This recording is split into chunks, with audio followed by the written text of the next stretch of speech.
everyone, welcome back to my channel Let's Learn with Lizzie. In today's video, we are diving into a beautiful yet heart-touching poem from your class 11th English book, A Photograph by Shirley Toulson. Let's begin by knowing the poet, Shirley Toulson. She was a renowned British poet and writer, known for capturing delicate human emotions, especially around themes of memory, family, and loss. In this poem, she speaks as a daughter remembering her late mother, using an old photograph as a symbol of connection and grief. A photograph is a deeply emotional poem. It tells us how a simple photo taken during a beach trip becomes a lasting memory of someone who is no longer alive. The poem is a personal reflection, but it touches all of us because we all have moments, photos, and memories that we treasure. The title, A Photograph, seems ordinary, but it's powerful. It represents a moment frozen in time, something the camera has captured, but time has changed. It becomes a bridge between the past and the present, between memory and reality.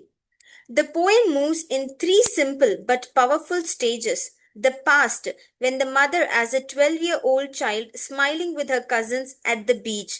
Recent past, the mother, as an adult, laughing at her old photos. And the present, the mother is no more, and the poet is left with silence and sorrows.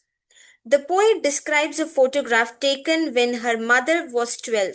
She stood on the beach with her cousins. The poet points out how the sea has barely changed, but the girls, especially her mother, have grown up, aged, and one of them, her mother, has passed away. The line, the sea washed their terribly transient feet, tells us that while nature remains, human life is temporary. Years later, the mother would look at that photo and laugh at how they all looked. She would remember that beach day with nostalgia. Now the poet is remembering her mother, remembering her own past. It's a layered memory, beautiful yet sad.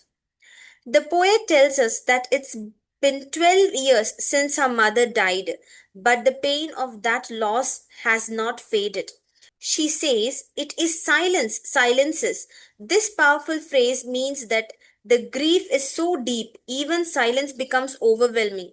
There is nothing left to say, just a photograph and a void. This poem revolves around a few key themes, that is, the temporary nature of human life, inevitable change over time, grief, loss, and remembrance, the power of photographs and memories, the contrast between nature's permanence and human fragility. Let's break down some literary devices used in the poem. The first one, alliteration. Stood still to smile.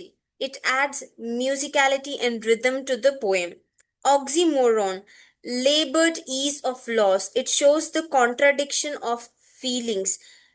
It's painful but familiar. The transferred epithet.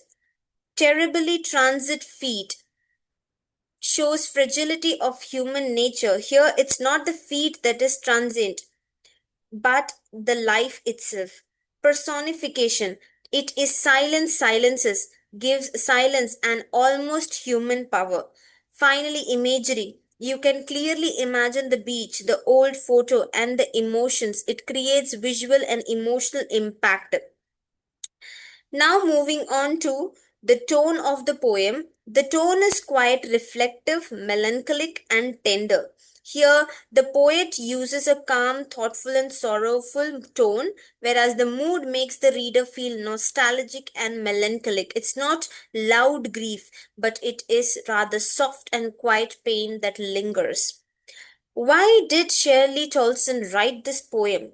To show us that some losses are so personal and so permanent that words are not enough. She uses a photograph to explore how times changes everything except our feelings for those we love. A photograph is a poem about love, memory, and silence. It reminds us that even though people we love may leave us, their memories stay behind. in our hearts, in old photos, in quiet moments. Shirley Toulson shows that grief isn't always loud. Sometimes it's just silent.